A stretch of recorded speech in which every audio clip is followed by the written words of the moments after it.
से प्रणाम करता हूँ, जय श्री राम करता हूँ। 22 सेक्टर में जब आता हूँ तो कहीं अपनापन की जो खुशबू आ जाती है अचानक, और जिस आत्मीयता से आज आप मुझसे मिले हैं, तो मैं सोचता हूँ कि 5 साल की कमाई नहीं, ये तो जन्मों जन्मों की कमाई है जो इतना आशीर्वाद मिलता है।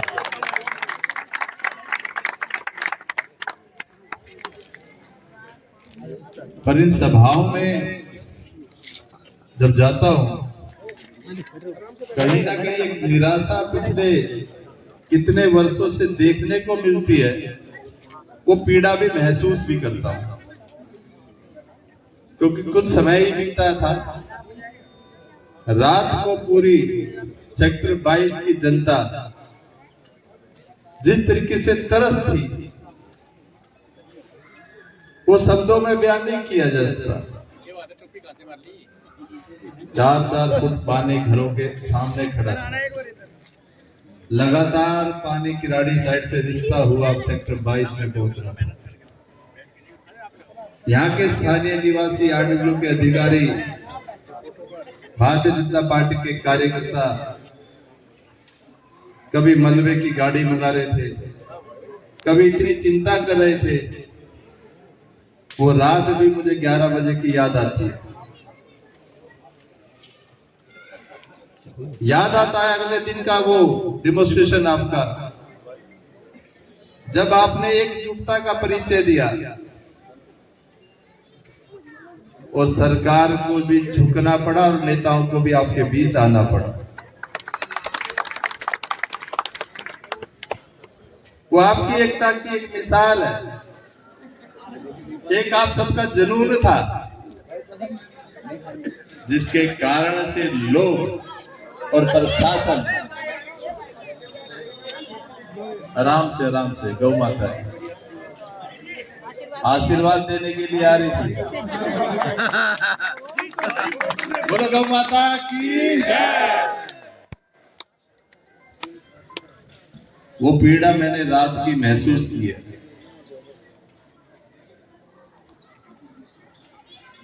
वो भविष्य में पीड़ा ना हो, ऐसी त्रासदी दोबारा ना सामने आई, इस बात का वादा करता हूं कि दोबारा ऐसा दिन देखने को नहीं मिलेगा।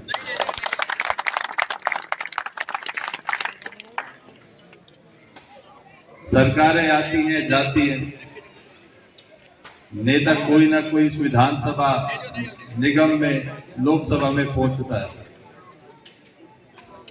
पर उसकी भागीदारी कैसी होनी चाहिए ये भी हमें भी तय करना चाहिए। कि जब हम किसी को मतदान करते हैं, हम उसके बारे में पूर्ण रूप से जानना भी चाहिए कि कौन व्यक्ति है, उसकी कार्य प्रणाली कैसी है, उसके संस्कार कैसे है, उसका चरित्र कैसा है और किस पार्टी से है। ये तो एक विशेष महत्वता की बात है। भारतीय जनता पार्टी, जिसका मैं कैंडिडेट हूं,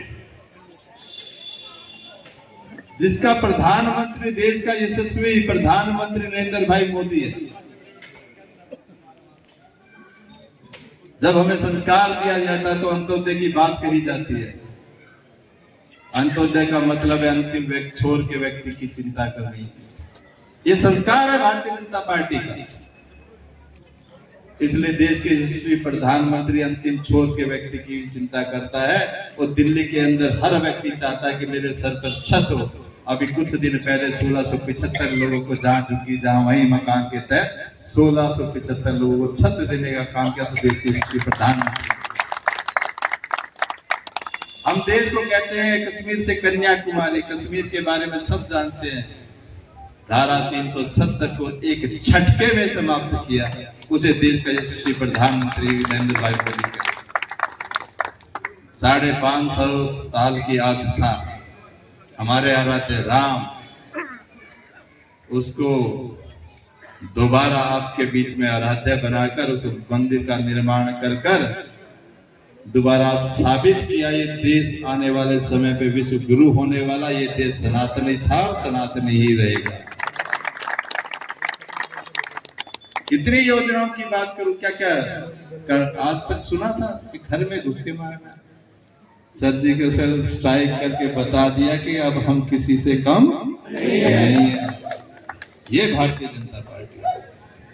आज आप घर से जाते हैं, कहीं ना कहीं से आके यहाँ पे रह रहे हैं, किसी का स्थानीय यानी जहाँ से लोग आते हैं उसकी बाई बर्थ, कोई यूपी से होगा, कोई बिहार से होगा, कोई हरियाणा से होगा, कोई मूल दिल्ली से होगा।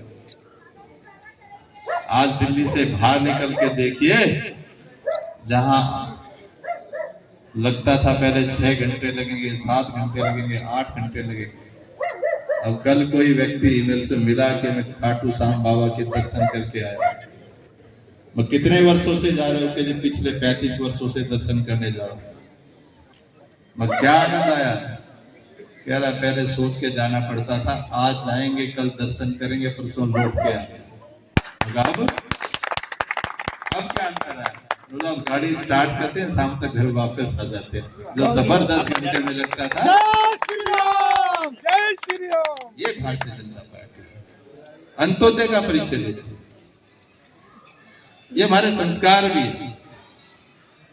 उसी निष्ठा से आपके सामने खड़ा हूं, दिन रात देखता नहीं हूं, आम जन की पीड़ा महसूस करते ही उसका समाधान करने का प्रयास करता हूं। 5 वर्ष पहले आया था आपके बीच में, कुछ मतों से रह गया, पर जब हाथ जोड़ रहा था, पैर पकड़ रहा था, ये कह रहा था आप सबसे कि मुझे आशीर्वाद दे दो, मैं आपकी सेवा करूंगा। प्रशासनिक ताकत तो नहीं मिली, पर आपके सुख दुख बांटने की ताकत मिली। अगर मैं उसमें कहीं पीछे रहा हूं तो उसके लिए इस मंच से क्षमा चाहता हूं। वही मेरे हिस्से में आया, अब दोबारा आपके सामने खड़ा हूं, दोबारा खड़ा हूं, दोबारा फिर हाथ जोड़ रहा हूं, फिर आपका आशीर्वाद लेने के लिए आपके सामने खड़ा हूं। पिछली वाली गलती मत कर देना। इस बार मतदान कितने परसेंट करोगे मुझे नहीं पता। पिछली बार 53% किया था। 80% जी।